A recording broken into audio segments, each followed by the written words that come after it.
You know what's very annoying is whenever I see people who are Protestant attack the Nicene Creed or attack the canons of Nicaea, and they've never read it, nor have they read the writings of the fathers, the priests, the bishops, the presbyters who were at Nicaea, or read primary sources about Constantine from that century. For some reason, I don't know why, but for some reason, a lot of Protestants think that Constantine ruined Christianity and made it Roman Catholic, made it as bad as the Gregorian Catholicism, the pornocracy of the 1000s, or when it was at its lowest point in history, the Renaissance, which is 1400s, 1500s, maybe even 1300s. From the 1300s to 1600s, Catholicism was its lowest point. Prior to the 1300s, every idea you'll find in the Protestant reformers has existed en masse in the Catholic Church. If you don't believe me, you can read the writings of Athanasius, you can read the writings of Origen, you can read the writings of Clement, any of the Clements. There's multiple Clements: Clement of Alexandria, Clement of Antioch, Clement of Rome. You can read the Cappadocian Fathers. They all speak of very basic Christianity, that we're saved by faith, that we have the highest authority being the Bible, that this is the highest authority. Constantine and the Nicene Fathers did not make Catholicism, nor did they make a Trinity. Tertullian, 2 centuries before Nicaea, talks about the Trinity. Ignatius talks about the Word, the Spirit, and whatever the Father's title was. I can't remember what he said. He said the Word, the Spirit, and there's a third one. I've not read Ignatius for a while. Ignatius, Clement, the third guy, what's his name? We got Ignatius, we got Clement, and we got Polycarp. They all talk about the divinity of the Father, Son, and Holy Spirit. They all did. The Shepherd of Hermas, it talks about the Father. It alludes to the Father, and it kind of... The problem with the Shepherd of Hermas is it mostly alludes to the Trinity, but it really has it confuses the Holy Spirit and the Son. If you read the Shepherd of Hermas, it's not really that useful, but it talks about multi-personal Godhead. That's the point. It kind of is more binitarian. The author of Shepherd of Hermas probably failed distinguishing the Holy Spirit and the Son.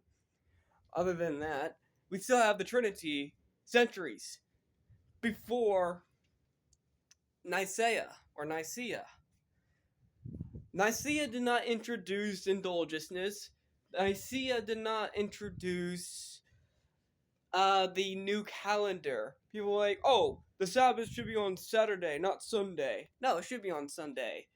Isaiah 45:7 says Sabbath is a holy day, the Lord's day. And in the book of Revelation, Jesus says the day of resurrection is the Lord's day. So Sunday's the Lord's day. It's not some myth from the later Nicaea.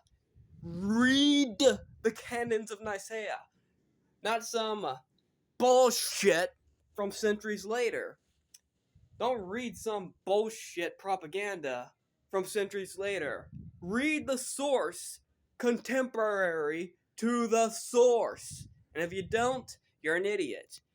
In fact, if you read the canons of Nicaea, it will vindicate some of your theology. Let me pull it up now on the computer. The canons of Nicaea are mostly about the Trinity, but it does include other things. And no, Nicaea does not once at all talk about the canon. Canon 1, it talks about, this is a funny one. The first canon of Nicaea, it talks about castrated men who self-castrate cannot be clergy. Canon 2, that you are saved by faith. But it also mentions, let me read this correctly so I don't get this wrong. Yeah, that converted from heathenism to the faith are straightway brought to a spiritual laver. I don't know what that means. As soon as they are baptized, are advanced the episcopate or the presbyterate. It does not mention any conditions. It mentions faith, but it does not mention any works. And this is mostly about the ordination of clergy. It does not talk about everyday people. But if the clergy is just saved by faith, and typically clergy is given the highest standard, then we, the laity, are saved by faith. Canon 3. It just forbids... I've not read this in a while, so I'm not that organized. Yeah, it just forbids people living with the clergy except family members, including the wife. And mother and sister are not. So, I mean, back then, you could be a married clergyman. Most of this has to do with, the clergy. None of this has to do with anything people think it has to do with. Yeah, a lot of these, clergy.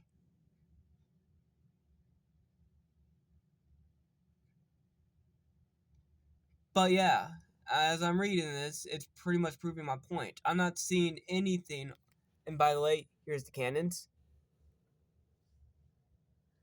None of this does anything. There's also the Nicene Creed, of course.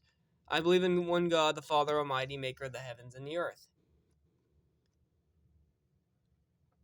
It's that simple. So I wish Protestants, and I'm a Protestant, I go to Trinity Anglican Church. It's an Anglican church reform. See? Anglican. I'm a Protestant, and I believe everything I believe found in the early church. There's not an idea in Protestantism you can't find in the early church.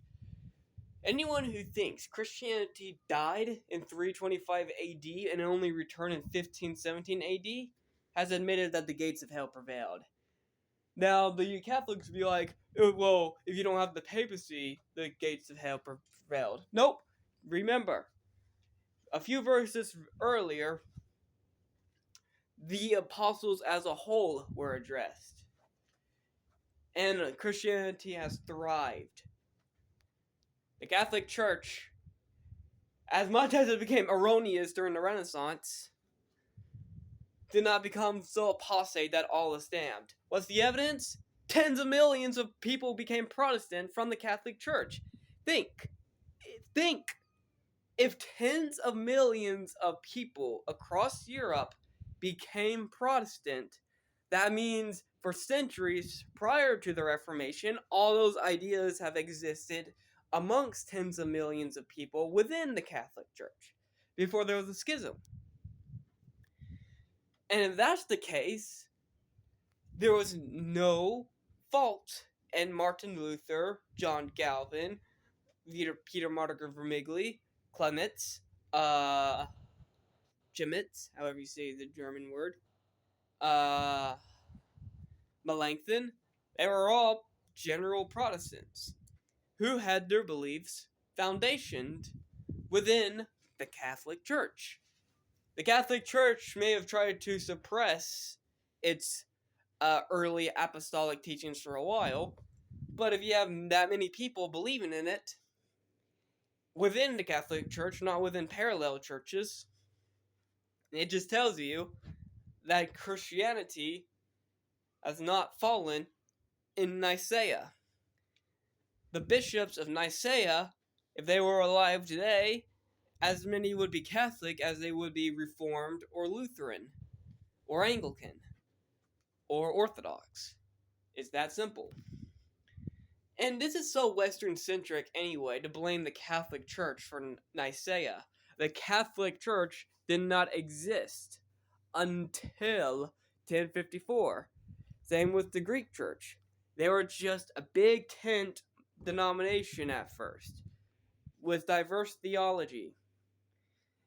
It was a massive union of patriarchs. It was not some greater, gigantic version of Rome or Greek. Now you may think, what about the Greek rite, rite, or the Latin rite, rite? Yeah, they're just that, rites, not denominations. This is it. That's pretty much all I have to say. Martin Luther, Peter Martyr Vermigli, Pio, which is from Italy, and all the other reformers affirmed the Council of Nicaea. They all rejoiced in the bishops of Nicaea. If anything, you can't criticize Constantine for the Trinity because he was baptized by an Arian. He therefore denied the Trinity himself. Constantine is not in hell for creating the Catholic Church. He's in hell for being an Arian. He denied the Trinity. He was closer to Islam than he is a Christian because he denied the Trinity. If you are baptized by an Arian, you support Arianism. He's in hell. But he's not in hell for creating the Catholic Church. He was an oversight, not a diktat. He did not dictate anything at Nicaea. He oversaw.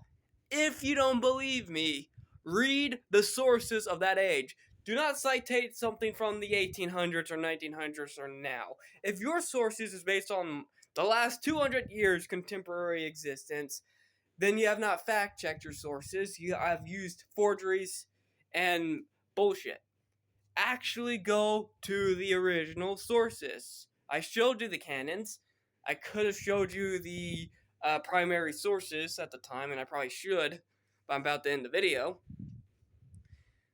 Protestantism, Catholicism, Orthodox, both of them, Eastern and Oriental, are all rooted in the Catholic lowercase c church. Because the word Catholic is referred to many denominations' official labels. The Lutheran Church is officially called the Evangelical or Augsburg Catholic Church. That's actually their official name. The Anglican Church and the Calvinists call themselves the Reformed Catholic Church. The Greek Church or Eastern Orthodoxy officially call themselves the Orthodox Catholic Church. These are their official names. Christians generally see themselves as Catholic. You can be Catholic, but not Roman. Roman Catholicism is not the only Catholicism.